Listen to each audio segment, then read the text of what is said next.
So hello to everyone, and nice to see you again for our weekly research seminars. Today we welcome Gaston Meskens here at BRIAS. Gaston Meskens is a philosophical activist and an artist with a background in science. He holds master's degrees in theoretical physics and nuclear engineering and a doctoral degree in moral philosophy from the University of Ghent. In his philosophical research, he works part-time with the Science, Technology and Society Research Group of the Belgian Nuclear Research Center and with the Faculty of Arts and Philosophy at Ghent University.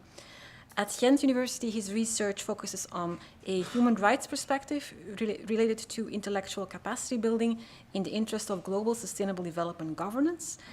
And at the Belgian Nuclear Research Center, his research and outreach are connected with the ethics of science and technology and with the ethical aspects of dealing with nuclear technology. And today he will present his work on the possibility of global governance. So welcome, Gaston. We look forward to your presentation. Thank you. Thank you for that kind introduction, and also thanks to the Institute to invite me here to do this talk. I hope you're ready for some philosophy. For some utopian philosophy. We're going to end critical and pragmatic, don't worry. I was also instructed not to move, because of the streaming, so I'm going to stand behind this desk. So, the possibility of global governance and ethics of care for our contemporary coexistence. I'll tell you, this is the topic of the PhD in moral philosophy I did, and I obtained my degree only last year in November. You're never too old to do a PhD. With the University of Ghent. And I'm going to entertain you with some kind of line of reasoning of what I would mean with this. For instance, this photo. I organized a workshop on a human rights-based approach to sustainable development in June 2012 in Rio de Janeiro at the World Summit on Sustainable Development.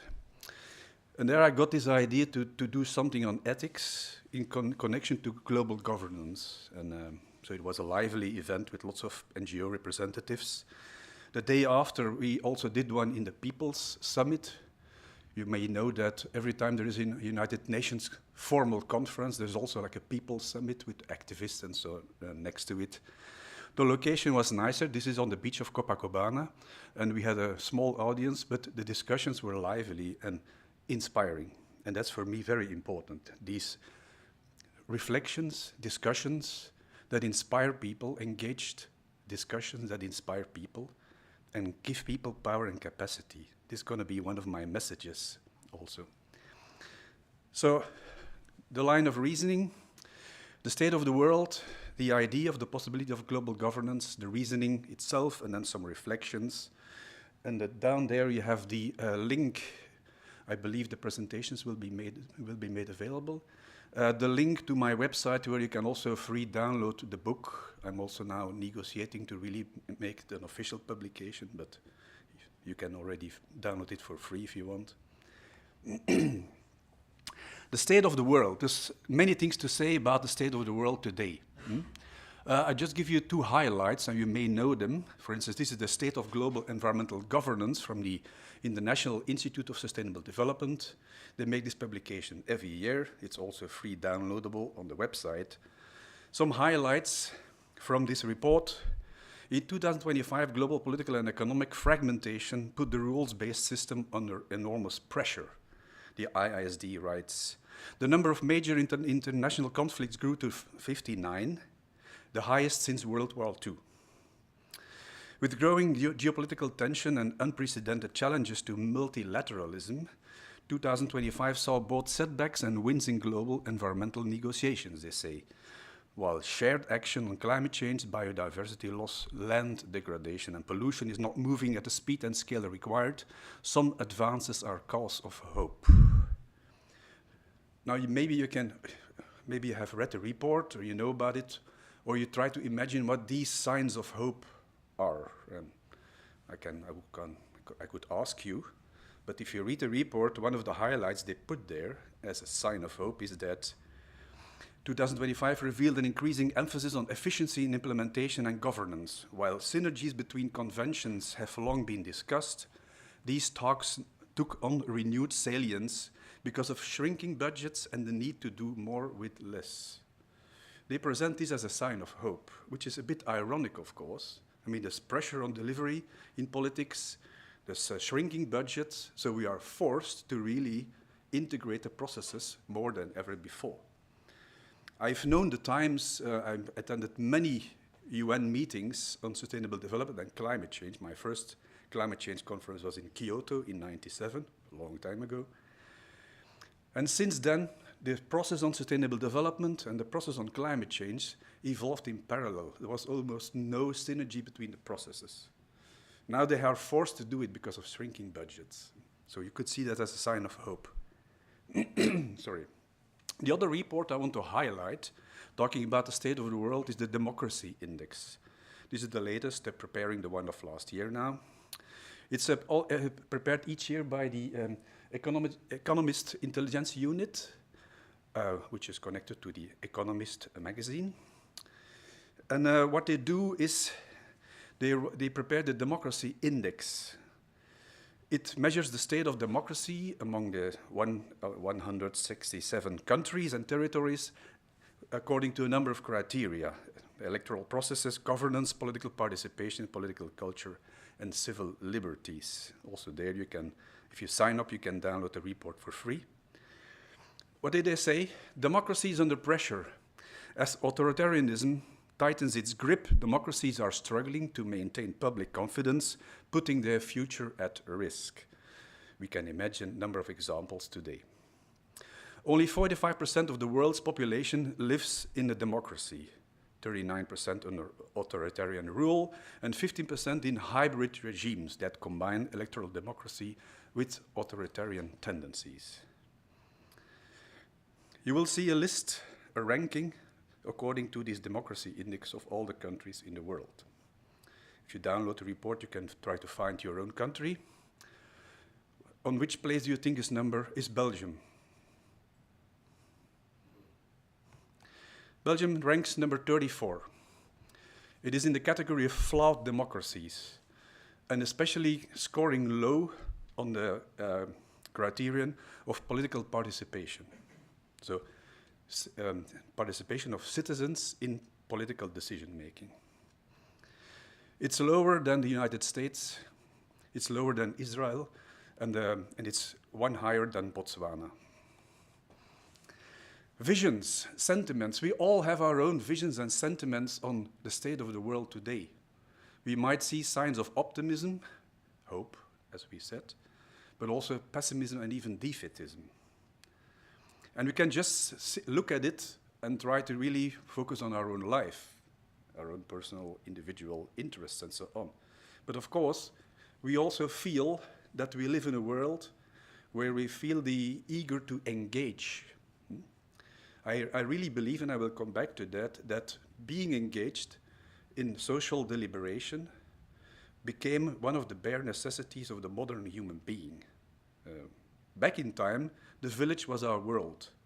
Now the world is our world. We travel, we see things happening on TV, on the internet and so on. So our moral sense gets triggered more than ever before.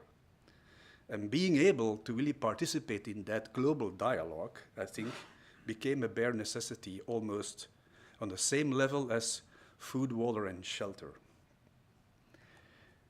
The idea. What is the idea behind the possibility of global governance? The reasoning I deploy in the book. Warning, deep philosophy. The possibility of fair and effective global governance should be perceived, I think, from out of an ethics of care perspective. Caring for human relationships in making sense of the complexity of complex social problems. What is a complex social problem? Climate change, energy governance, poverty are complex social problems. And this possibility, I believe, becomes unlocked and enabled with the realization of methods for politics, science, and education, the formal methods we use to make sense of our coexistence, inspired and motivated by that ethics of care perspective. And that would allow us, would allow a fair dealing with the complexity that binds us. I will elaborate a little bit more on that idea of how complexity binds us. And these methods are known. They can be called deliberative democracy as a collective reflection and learning process, transdisciplinary and participatory scientific research, policy advice, and education for a reflexive pluralist cosmopolitanism. But you could also see this as some kind of alternative motivation for these well-known advanced methods of governance. What is the reasoning behind it? We live today in a complex world. I mean, pictures say more than 1,000 words. We don't have to explain what we mean with a complex world. We can elaborate on it, of course. The problem I see is with the governing methods we use today to make sense of our coexistence, those methods that we inherited from modernity. Representative democracy, international diplomacy, the market and science can be seen as modern, the way we know them today. We know them today and we use them today. Because they can be seen as a result of modernity as an emancipation process. But drawing on their internal logic, they all have their internal logic, they do not question the legitimacy of their own authority, is the reasoning I deploy. Democracy as we know it today as the search for compromise through organized conflict of opinion between political parties representing specific political ideologies and enclosed within the nation state. We have international diplomacy as a pragmatic form of negotiation between nation states. We always have to keep in mind nation states emerged as nation states not because they wanted to cooperate with each other, but because they wanted to defend themselves against each other. Nation states were never meant to cooperate. The free and competitive market as a self-corrective system of competition that automatically annihilates unsuccessful commercial projects and that serves as the motor for innovation. We know it as that one today. And then so-called objective science relying on the scientific method, which is of course one of the most, I would say, the human creations against the truth of the emperor and the priest, modern objective science. But representative democracy today creates polarization rather than conciliation. We have numbers of examples. Political parties are really focused on their own survival rather than on changing their mind about specific topics. The United States democracy, system of democracy, can be seen as the most conflictuous one because it's a two-party system. Of course, there are smaller parties, but a two-party system, when the one gets power, like for instance, with 51%, while the other minorities and 49%. So it creates polarization rather than conciliation. To my students in nuclear engineering, I always say, back in time it was simple. The socialists were against nuclear and the liberals were in favor of nuclear power. Now it's not that simple anymore. I know personally socialist politicians who are in favor of nuclear power because of climate change, and I know liberals again became turning against because of Fukushima, the Fukushima accident. But we know how does politics work. As a political party, you have to come up with one point of view. So you are forced to almost like annihilate nuance to really come up with one point of view, and you create polarization. It's a simple example, probably too simple, but it's an example. The free and competitive market is not able to demarcate its own ethical boundaries. We know that. You will always find someone, a poor person, who is prepared to really work in miserable conditions because of survival and so on. So a free market is not able to demarcate its own ethical boundaries. And objective science struggles with uncertainty and value pluralism. And it can be, while it can be put under pressure to deliver evidence, it cannot deliver yet. Probably the best example of the recent years is the COVID pandemic, where scientists were asked by politicians what is happening, what should we do. At least in the low countries here in Belgium, the scientific expert became a media person. Suddenly, we saw scientific experts on TV and on the internet and in newspapers all the time. And they were forced to deliver evidence they could not deliver yet. So it was really very, very difficult for them to really speak truth to politicians and to the market and to the people. Especially for science, I think today the challenge of science changed completely. Again, pictures. Science that aspires to advise policy about potential health effects often faces knowledge-related uncertainties and value pluralism, as I said. The challenge for science in this case, I think, is no longer the production of convincing proofs. It is the construction of credible hypotheses. The hypothesis today becomes the end product of science. It is released from the laboratory and starts to play a political function. The climate change hypothesis, of course, is a very good example of that. Now it is backed up by evidence of like major trends, but we can never prove, and we will never be able to prove, that the latest heat wave in Europe, for instance, is exactly the consequence of human-induced climate change. Complexity. If you close your eyes, take a minute, and think of complexity. Stop. What did you have in mind? What image or word came up in your mind? Someone can say something?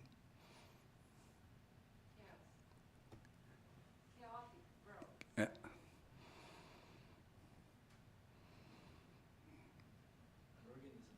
An organism? Human relationships. Okay. It's very difficult to imagine complexity. We have complexity science that looks at interlinkages of specific processes and so on, that also takes into account contingency and so on. But we really have to try to really broaden our view on what complexity of complex social problems, such as climate change, can be. Climate change is not a technical problem. It is a social problem in the first place, with ethical dimensions. And we will never be able to solve it with technology alone. Complexity, voilà, I just took this picture to imagine some kind of complexity, for me has 7 characteristics. Interdependency, diversified impact, organizational complexity, relative responsibilities, knowledge problem, evaluation problem, and the authority problem.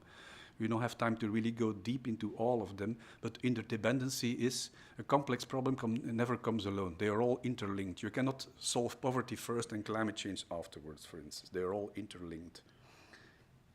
The impact of a complex problem such as climate change is diverse. We suffer less here than, for instance, people in developing countries or in small island states. The impact is diverse. Taking interdependency and diversified impact into account, this organizational complexity. The United Nations, under the Sustainable Development Goals, tries to tackle everything together. The reason is simple, because everything is interlinked. Loss of biodiversity and sustainable agriculture and climate change are intensely interlinked. So there is an organizational complexity. Our responsibilities are relative in 2 ways. My ability to take my responsibility can depend on whether you take your responsibility or not, as a politician, for instance. And also in time, it's relative. At some point in time, we have to hand over responsibility to a next power holder. Could be the next generations or a next government and so on. The knowledge problem, dealing with uncertainty. Evaluation problem, dealing with value pluralism. The idea of moral pluralism is very difficult for a scientist to accept, that we can have different opinions on things while relying on the same body of knowledge. That's of course because our opinions are also related to values we find important. Look again at the COVID pandemic. The value in face of uncertainty, the value of safety, health safety, and the value of freedom, liberty of movement, contradict each other. And some people would refer to safety and others would refer to freedom. And we can ask ourselves why we do that. It's value pluralism. The body of knowledge was the same with the uncertainty degree, and people have different opinions on what to do. All taken into account, there is also an authority problem. Our authorities are relative, luckily, because they can always be questioned. The authority of an expert, the authority of a politician, the authority of a citizen. Factual complexities, complexity of interpretation. In short, looking at the problem, based on this understanding of complexity, the idea is that traditional governing methods of representative democracy, international diplomacy, the market, and science are no longer able to grasp the complexity of these complex social problems. They're not able to grasp them. They're always gonna simplify them, fragment them, to really fit into these old systems, for instance, political parties. If you look at the example of climate change, we can wonder how we as individuals stand in front of the problem of climate change. Sociologists like to speak of wicked problems. You probably have heard of it. But I have a problem with that name because a wicked problem is still something seen tangible outside of myself, which is not true. I mean, it's not something outside of me. I'm part of it, of the problem of climate change. With my beliefs, my words, and my actions, I'm part of the social problem of climate change. We are part of complexity, and we co-create it together. When I decide to stop eating meat or to continue eating meat, when I decide to take a plane, or not to take a plane, I'm part of the complexity of climate change with my actions and my words. Our interpretations, based on this number of theories on what this can mean, of course, interpretations, worldviews, how our worldviews have built up throughout our childhood and who we became today. The idea of affective realism, which simply says that our interpretation of reality is affected by our emotions, and that counts for everybody. So we are part of the problem and we co-create it. That's, for me, a very important idea. So dealing responsibly with a complex social problem comes down to recognizing, and here's philosophy of ethics starts, the inviting character of that complexity, in the sense that its complexity invites all of us to respond to its ethical appeal, to deal with it fairly. Imagine complexity, we are immersed in complexity, and that complexity asks us to deal with it in a fair way. This is the philosophy of ethics I develop here. And we can do that by, a priori, in the first place, become reflexive with regard to the relativity of our own positions, interests, hopes, hypotheses, beliefs, and concerns as part of that complexity. You can wonder for yourself how you deal as an individual citizen, mother, father, child, student, worker, with the problem of climate change. And we all have our own convictions of what we should do, what we could do, what we cannot do, what we should not do, but also our doubts, not from time to time, but very often. Who am I in this complexity of climate change? I'll take the problem of climate change because it's one of the most easy ones to use, not to solve, but to use. Reflexivity, I think, is an ethical attitude. And it can be stimulated and allowed in deliberative settings that work emancipatory and compassionately confrontational at the same time. And these are precisely the three governing methods I highlighted in the beginning. So making possible these deliberative settings and participating in them is, I think, a form of solidarity, intellectual solidarity as some kind of ethical commitment. The preparedness to really engage with others in dialogue. And I see a really essential similarity between the governing methods of education, science, and politics in that sense. For me, these are all processes of dialogue, reflection, in an idealistic situation, of course. Also, education is not a unidirectional transfer of knowledge from a giver to a receiver, but a form of dialogue. And I think important to note here is that this kind of reflexivity as an ethical attitude and this kind of intellectual solidarity, they can be considered voluntary ethical stances. We can choose to adopt them. But at the same time today, we have no choice anymore because our coexistence gives them an imperative character. We have no other choice. What do I mean with this? This ethics of care for our contemporary coexistence relies on three new characteristics I see for our contemporary coexistence. We are connected with each other in complexity. This is Sylvia. Sylvia is happy because she just bought a t-shirt for €2 at Primark and a ripped jeans for €2 somewhere else in a supermarket.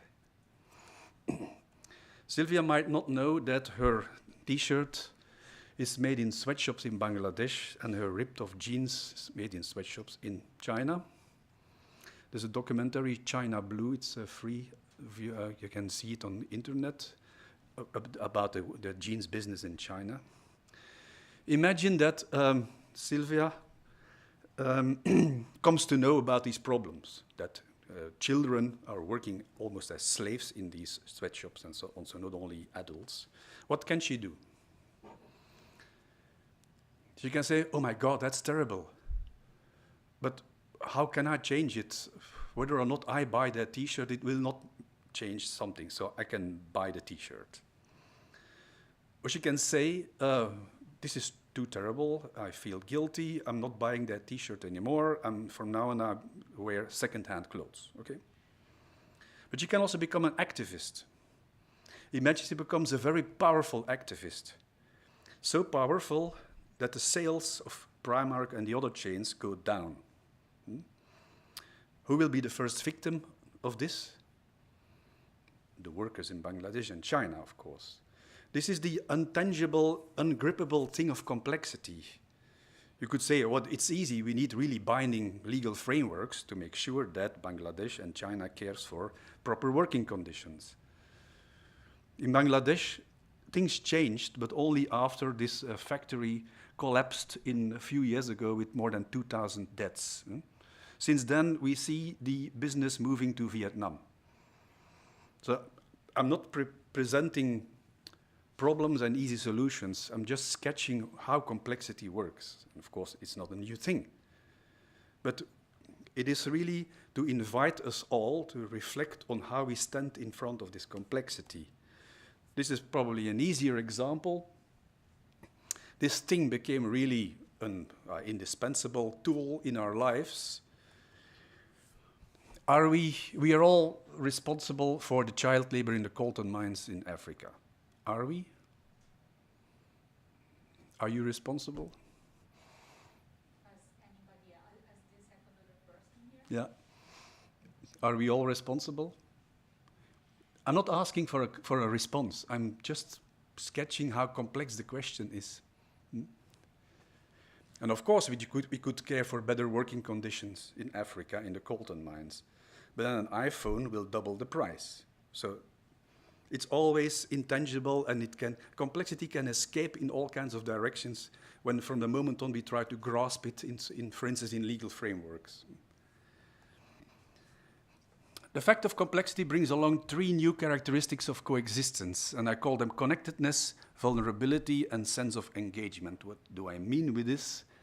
We are connected with each other in complexity. We cannot any longer escape or avoid it. Fair dealing with each other implies a fair dealing with the complexity that binds us.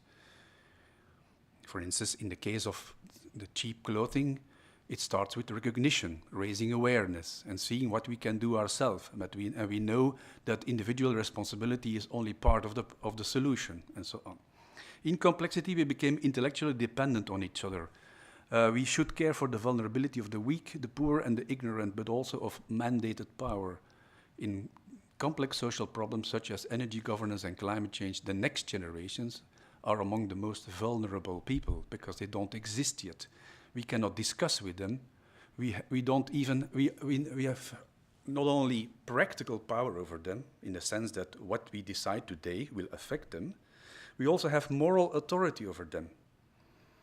Not because we think we know it better, but because we cannot talk to them. We are forced to do it with our own moral sense. We cannot talk to them. So what they will see, what we did, is based on our own moral authority. Our experiences now extend from the local to the global, and as I said in the beginning, as intelligent, reflective beings, to become involved in deliberating issues of general societal concern became a new source of meaning and moral motivation. Grasping complexities in the book, I could end that book with saying, okay, we need new forms of democracy, science, and education. But I try to really extend the reasoning in a more philosophical way, but of course always with practical applicability in mind, focusing on 3 concepts that I find very important. And these are holism, transdisciplinarity, and cosmopolitanism. And especially cosmopolitanism I find very, very important, and that's also where I will end with a short focus on this one. Holism, of course, it is not only philosophical play. I think the idea of trying to grasp complexity in a holistic way is very important because it invites a meta-dialogue among people. How do things interact? And then the making sense of totality and interconnection, I think, is a very important thing to do. Transdisciplinarity, I just gave the examples already for science as a joint construction of credible hypotheses. If we want to make a hypothesis credible for science today, then we need to open up the ivory tower of science and invite participation in constructing the hypothesis. I think that is very important. And then cosmopolitanism, caring for capabilities to make sense of global complexity. What do I mean with that? The fact of complexity is now global. Every act we do in our daily life, buying a phone, for instance, has some effect somewhere else on Earth. The complexity became global. So we really have to look global and think global for everything we do. If we take a flight, if we buy a car or a phone, eat sustainable food, meat, and so on. So the commitment in face of complexity now receives a cosmopolitanist meaning. The invitation to commit, to include the whole world in our moral concerns. That's a lot, you could say. Of course, that sounds very ambitious, but it's the way we think about complexity that really invites us to really take the whole world in our moral concern. And it became an imperative moral stance. Cosmopolitanism, as the Greeks knew it, Marcus Aurelius 2000 years ago said, I am a citizen of the world. But now, I think, and I write in the book, cosmopolitanism as an ancient ethical concept is rescued today from detached spiritual musings and imposed on us as a fundamental normative vision on humanity and the world. Not because we all want it, but because we have no other choice. When we buy a phone, we are a cosmopolitanist in action. So we better also become one in our thinking and in our moral thinking.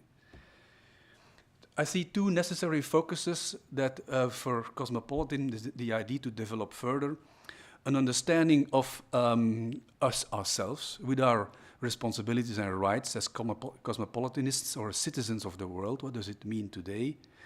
But also cosmopolitanism as an ethics of care, caring for each other's capability to think and act as cosmopolitans. And I also develop in the last chapter of the book this idea further.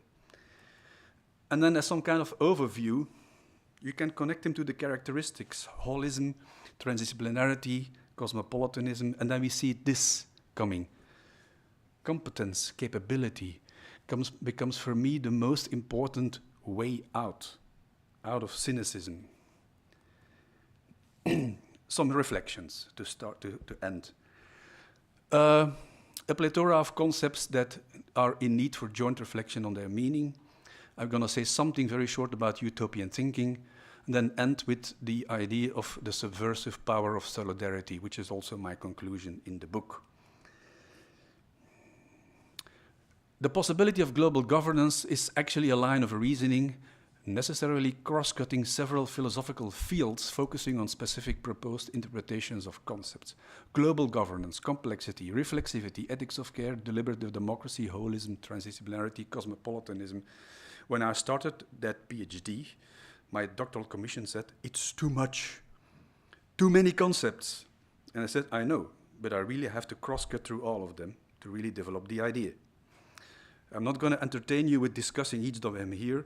It's an invitation, of course, to also look at these concepts as important, not only for philosophical musings in the bar, but also in political decision-making. What is global governance? What is complexity? What is cosmopolitanism? And strangely enough, in the process of the United Nations around sustainable development, these kind of more spiritual deliberations were possible. They're not possible in the deliberations around climate change. Why not, you think? Because there it's about urgency and commitment. Well, sustainable development is also about urgency and commitment, but apparently for politicians, they had more freedom to really do some spiritual thinking there. And I think that should be possible. I mean, I know people are very sarcastic about the United Nations climate change conferences. So, and how does it help? What are people doing there? Belém, Azerbaijan, and so on. But I really think that these physical gatherings, not only of political delegations, but also the NGO world, is very, very important. If we don't do that anymore, then the G20 or the G8 or Davos will take over, and we don't want that. Utopian thinking. Of course, this is lots of utopian thinking. We can do lots of reality checks. The problems are urgent. We don't need a utopian philosophy of ethics. We have the best methods of democracy, for instance, of those that might exist today. Often people say the system of democracy we have today is the best of the bad methods. Is there a possibility of reform? Is there willingness for reform? We cannot go for reform. We cannot really turn to deliberative democracy and then solve climate change. Of course not. We have to do it with the systems we have today. So, but I think that there are possibilities. Engaged normative thinking and dialogue, capacity building, and especially the potential of education, of reformed education, is for me very important. And that is the focus I'm working on now after the book. And I call it the subversive power of solidarity. Engaged thinking, normative thinking, we need to continue doing that. In the family context, in bars, at conferences, here, at political gatherings, because if we stop doing this, I mean, this would be the worst scenario. If people lose their motivation to continue thinking critical and have dialogues.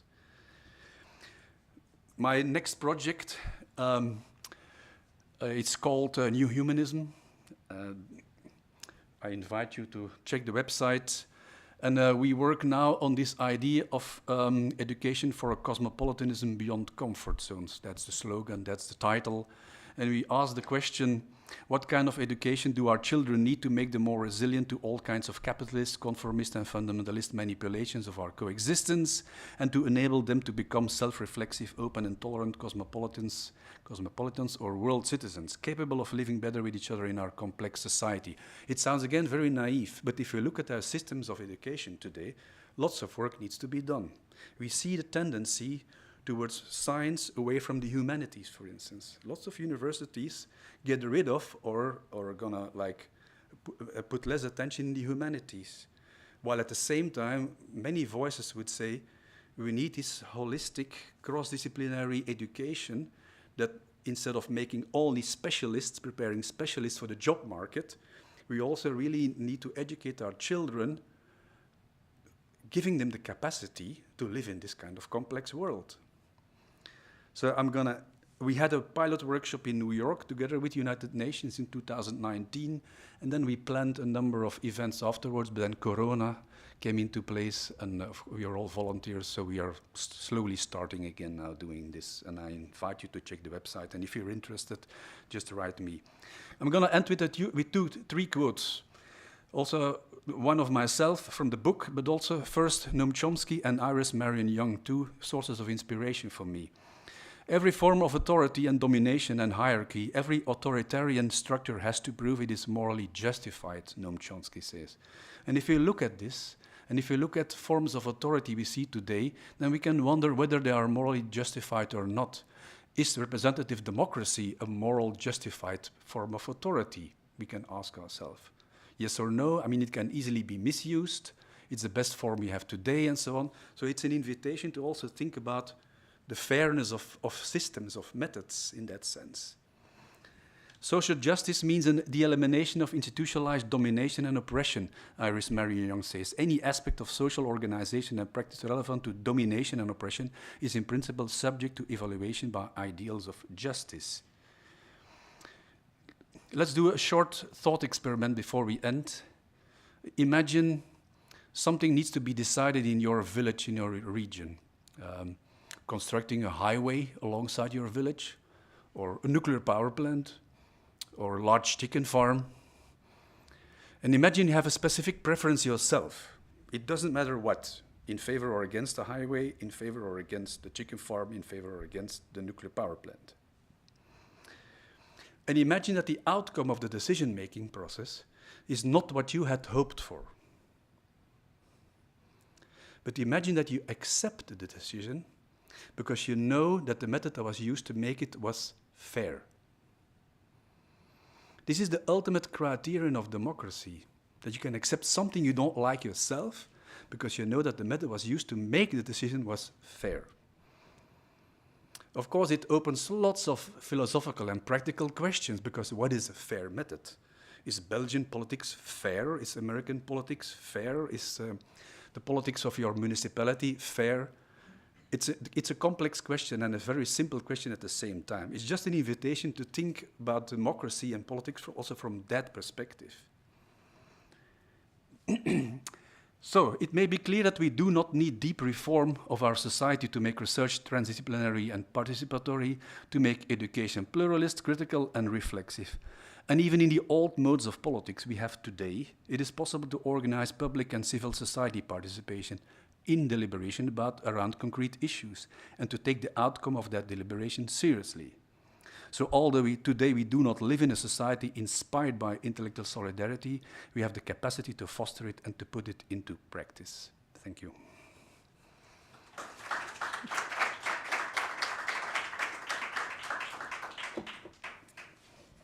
Thank you very much, Gaston.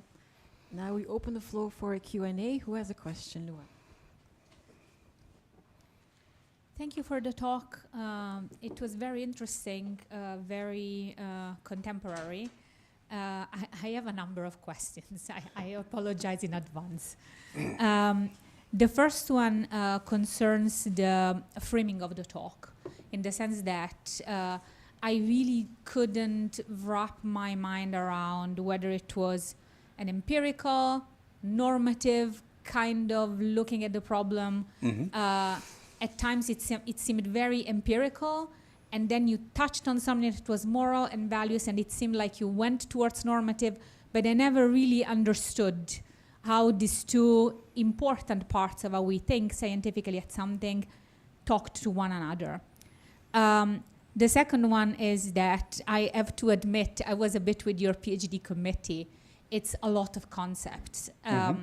And that also relates to the fact, right, that one cannot really understand whether it's empirical or more normative, and not only the concept that you listed, but now, for example, you talked about solidarity, right? There are also many hinted concepts in there, and justice and fairness. And then talking about justice and fairness, and that might be, I'm a political scientist, right? I'm not a philosopher. But in this sense, I have two questions that are more, let's say, literature related. And one is that the critique that in political science you hear the most about deliberative democracy, and I was surprised not to hear a preventive reaction to it, is that it can be exclusionary. You need to be well educated, you need to have time, resources, all sorts of resources to participate in deliberation. So it can be a very elitaristic way to look at democracy and at processes, because it requires so much resources.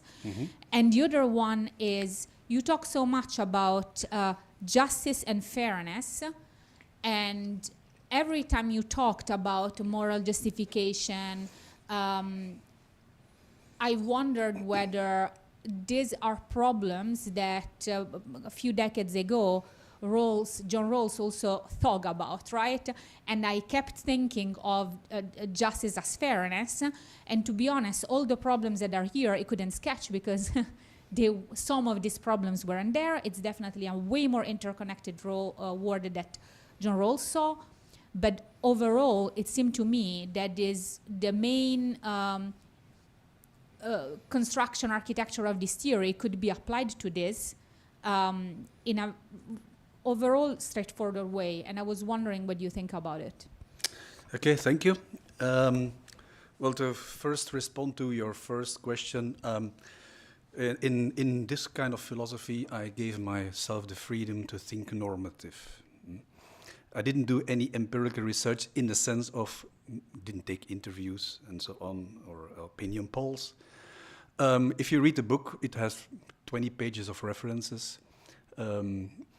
Of course, for me, academic research and reference is very important. I could not dig deep into it here because of the time limit. So I invite you to look at the sources. The theories about democracy, sure. I mean, they're like very much needed. Sometimes I find them too sterile. Deliberative democracy should not be elitist. We can even think of practical examples even today already of citizen juries, consensus conferences, where people can come and participate.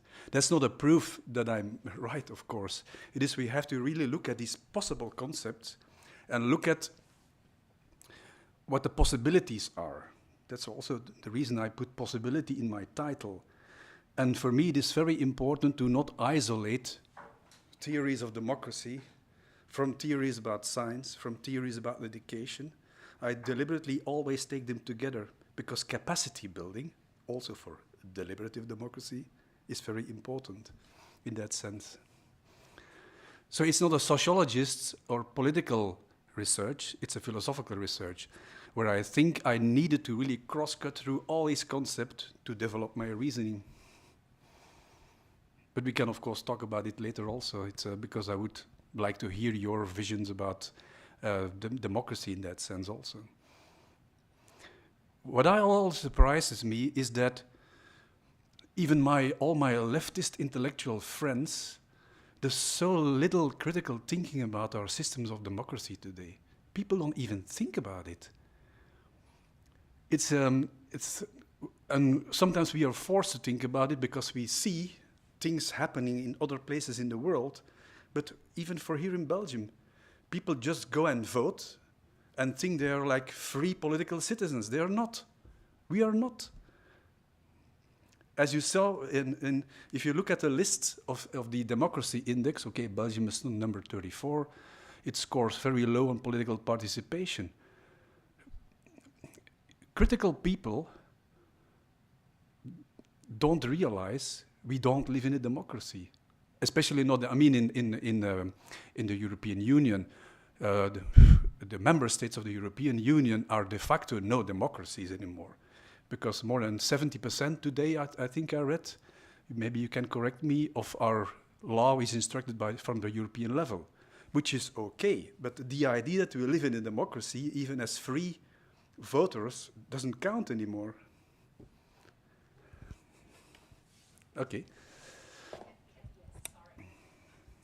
Sorry, you cannot. I mean, I think it's a bit simplistic to say we live or we don't live in a democracy. Democracy, it's not a dummy variable. It's not a binary. Democracy is a continuum, and democracy takes different shapes in different countries, right? That's also why we don't have a system for all. Democracy is applied to a context. I am not sure how it's constructive to say, to Kur, we don't live in a democracy, Europe is not a democracy. I understand that you give a lot of value to more participatory elements, but representative democracy can be a democracy. Information, for example, it's really different to go to vote not knowing what you're voting about, and it's really, or being a very informed citizens. So I also don't think that you really answered my question on the elitism of a deliberative democracy, because the only thing that you said is that we can all organize. There are people that don't have the time to do that because they are, I don't know, riders. They work too much to be bothered with this, right? There are people that have small children. There are so many categories of people you can think of that cannot afford to live in a deliberative democracy. Also, this idea, you talked about global governance, but I don't understand whether you apply the deliberative democracy to the governance of your country, of your province, so what is the scale of deliberative democracy? I understand the normative thinking about it. I understand that you identify some problems. I think that for somebody who prays for complexity, saying that something is or isn't a democracy and we need a deliberative democracy without specifying what is deliberative democracy. I wish I heard more about this. In the annex of the book, I wrote a reasoning of how deliberative democracy could look like, but process-wise. It doesn't exist today, so we can create it. We have the possibility to think about it and create it. The only thing I wanted to do here is to connect it to the idea of complexity and seeing a dialogue, creating a dialogue that is confrontational and emancipatory at the same time. That was the philosophy. I'm not criticizing specific systems. I only developed the idea that the forms we have today are unable to grasp the complexity of the problems we face today. That's not something I need to empirically defend. It's an idea I launch.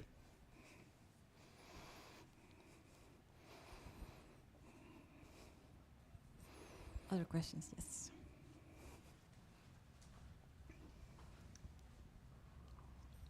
Thank you. Coming back to the Belgian situation, and I mean, I was not surprised to hear that it's very low in the ranking. But if there is one reform that could be done to start with, you know, to go in the direction of the idea that you have been spreading here, what would you choose to do first? You mean for Belgium? Yeah, for Belgium, yeah, specifically. First, I mean, thank you for the question. I don't see a reason why I would focus on Belgium, unless only because I live here and I have a network here. So it's That's the reason why, because you took the example of Belgium. Yeah. I think we could, for instance, of course, I'm not the only one doing that, but look at education. We have lots of possibilities here to really look at education and see how we can reform it so that it is less fragmentary and more focusing on like deep thinking about the real world problems. We have been talking from out of my research with schools who were like interested in doing that, and they say, well, the interest is there, but we are a bit hijacked by the system, so to speak. Now we have today, first, of course, the Belgian system is still divided in secular education and Catholic-based education, which is a given historical fact we have to deal with, which doesn't mean we cannot change it, of course. But the idea that of slowly introducing more and more cross-disciplinary projects, thinking about the real life problems such as climate change, for instance, it can already start in secondary school. I think it's very important to do it already there, not only in higher education, of course. And I see a problem with some kind of eco-modernist trend to really focus on science and technology only, and less on the humanities or sociology and even philosophy or arts in that sense.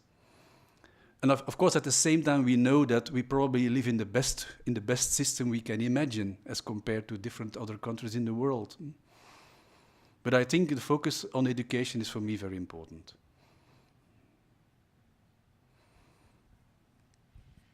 Other questions?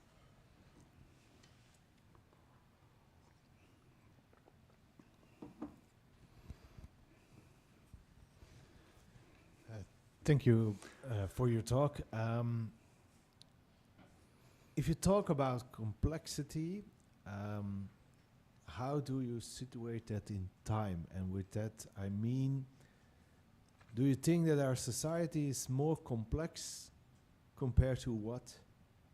To 10 years ago, 20 years ago, 30 years ago?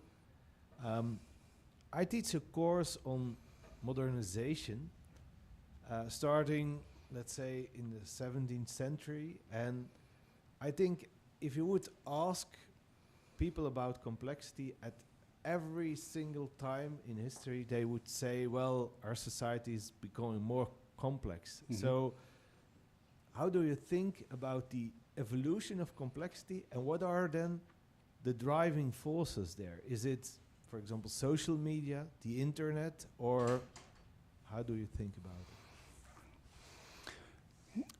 Looking at the historical evolution of complexity is, of course, a very important thing. And I agree with you that when asked, people in different times in history would have said the same thing. So it's becoming more complex. And on the other hand, we know history as it's not a science. It's different interpretations of what history can be. So we have lots of authors today in the last years who try to rewrite history in that sense. For instance, David Graeber tried to do it also. It is very important to really continue to do that exercise. There will be no truth, but it's important to do it in that way. I think it is especially important to look at what it could mean today. And we know a number of dynamics, evolutions that can be called responsible for complexity, like globalization, for instance. But then you can ask yourself, is it true? I mean, was the world that was like organized more locally back in time? Was it less complex? Because today it opens up also globalization also opens up possibilities. I mean, people are aware of things, trends, new ideas much more than when we lived in closed villages, for instance. So Yeah, but for example, do you think about complexity as a kind of one-way street? It can only become more complex? No, not necessarily. I don't. It might be an interesting intellectual exercise, but I don't find it relevant for this work. You could also say you could also announce the end of complexity in the sense that everything became global now, for instance. But it's an interesting idea, but I don't use it in that sense. I see it more in these characteristics of interdependency, of responsibilities, and so on. And so it's simply the idea, the philosophical idea, where am I standing into the whole thing, and what can I do?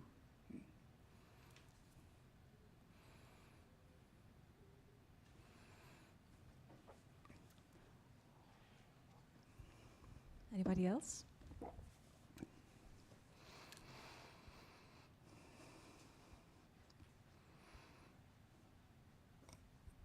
More out of curiosity than anything else, is in that sense is maybe it's not just a question for you, it's a question for all the people in this room that know about these things much more than I do. Does complexity just a matter of scale? Because we've been talking about globalization, and it felt very much strictly related to scale. Scale. Yeah, scale. Like, are we talking about, it's just a matter how many, it's the extension of something, or, no?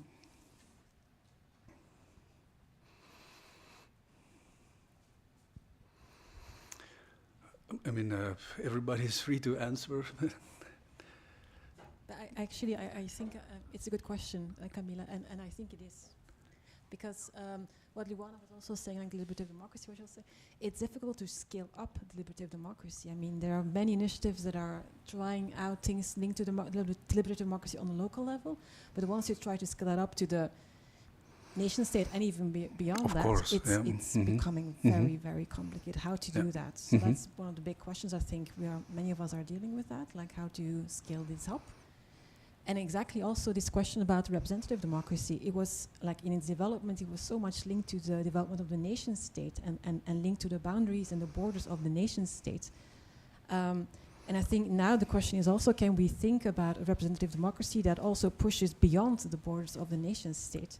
Do you see, so because there are initiatives that are, for instance, you have the Benjamin Barber's idea of, okay, let's, out of the box thinking, let's make a parliament of mayors, because mayors are people who are not really concerned with ideological conflict, but they are really the problem solvers there. Can we think of a way of having a kind of a global parliament of mayors where they come together to deal with global problems as well, for instance? Or initiatives like the global vote. Let's try to think of ways to, for instance, like allowing people to vote in other countries' elections. Again, pushing the representative model beyond. I'm not saying these are good or bad ideas, but there are possibilities as well to to kind of think about the representative democracy beyond what we... Of course, typically know? in that sense, when we think about multi-level systems and the nation state, then of course, then I become a pragmatist in that sense. And but by the way, a network of mayors existed in the context of the United Nations. They have been working as a network of, which is not the same as a parliament of mayors, of course, but it has existed for a number of years. I don't even know it still exists. I know Bill Clinton at that time, after he was president, was one of the supporters of this network of mayors for climate change then, of course. And when you look at scale, if you follow how the process of the United Nations around sustainable development has evolved. So first we talked about the Millennium Development Goals, of course. It was the idea of the year 2000 as the time frame. That was now translated and transformed, into the Sustainable Development Goals. So it are different attempts to grasp complexity. At the same time, of course, the major players of the United Nations are still the nations. You could see with a positive view, you could look at the way the UN system works as a form of democracy. You have the delegations of the nations coming together, and you have the NGO world as an agora around the arena who tries to influence it. But of course, the idea of participation there is very, very formalized and limited, and not only because of practical reasons. I am also a member of the steering committee of the research-oriented NGOs towards the Climate Change Secretariat. So we represent the global scientific world towards the United Nations Climate Change Secretariat. And there we have seen also, as one of the constituencies, you also have the constituency of farmers, women, business and industry, and we are research. And throughout the years, especially in the last 20 years, we have seen the possibilities of NGOs to participate becoming more and more limited. In terms of possibilities of access and participation to the conferences, but also in terms of possibilities to come in meetings, speak up, and give your point of view. Especially in the climate change context, this is significant. We have done lots of work already towards the Secretariat to really put that point on the table, to discuss accessibility and participation in these processes. And they recognize it's a problem, but they say, we can't do anything about it because it's the nations who decide that this process is taking place this way. So we have to be very pragmatic in terms of possibilities of democracy on these levels, of course. And I totally agree with you that it can work fine on a local level, but even there it's still today fragmentary. We have seen nice examples already, and it will always be a learning process in itself. It is something, sounds like a cliche, that always needs to be created and co-created and remade again, this kind of forms of democracy.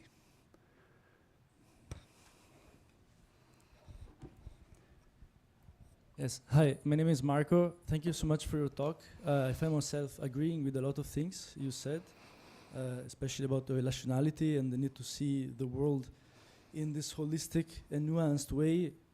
Unfortunately, that is why I would also, since you encouraged us to be critical and to engage in critical conversation, I did not understand why, after all this talk of complexity, you also used statistics such as the democracy statistics by The Economist, which is a certain kind of institution with really clear political funding behind it, and a kind of right. This is, it's not a neutral. It's not even scientific. This is a political project. We could also talk about Freedom House, for example, another global institution which determines how democratic countries apparently are, whose new president is a big investor into parliamentary technologies, ongoing into the genocide in Gaza. So what is missing from your perspective, I think, is a bit of historical nuance, and as you say, the world is interconnected, everything is interconnected. It's also not interconnected in such a neutral way as you presented. There is a certain kind of instrumental violence which has a political project behind it, and it has some kind of nucleuses of power these nucleuses of power don't all share the same interest as the rest of the world. Particularly, not all of them see climate change as a problem. Some of them see it as an opportunity. Yeah. Same thing goes for artificial intelligence. A lot of what you describe as problems are only problems if you see it from a certain perspective, which is the global majority's perspective, but still it's not the whole world's perspective, especially it's not where the power is concentrated right now, which is why this kind of ethics, even if was applied to most of the world, I think would not necessarily change any of the things that are going on right now. If I gave the impression that I'm a bit disconnected from the problems in the world today and only focus on climate change, then this is a wrong impression, of course. I mean, I know how the world is today, and we see lots of and especially young people have reasons to be concerned and scared, and not only in areas where conflicts are taking place, but also, I mean, everywhere, I would say. And when I gave this democracy index report, that is not to say that I see this as a proof of, I mean, we can have a whole seminar of a whole week to discuss what is the state of the world. I just gave 2 examples of 2 institutes that try to say something about the state of the world. I could have taken others. I could have asked you, what is the state of the world? Instead of doing this, and I know, I mean, The Economist is The Economist, but people use it. People use it to.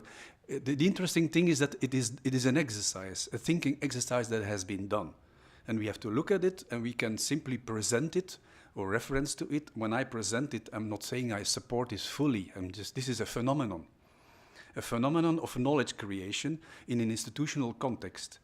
And we can have several like these, but I just gave 2 examples. That's all, because I said we don't have time to really discuss what is the state of the world. But that could be a nice topic for a conference. What is the state of the world?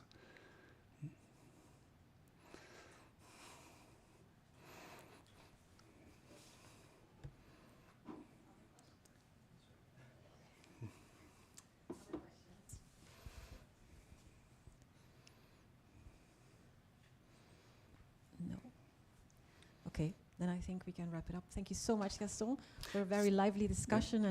And thank you for your questions and your attention. Thank you. Thank you.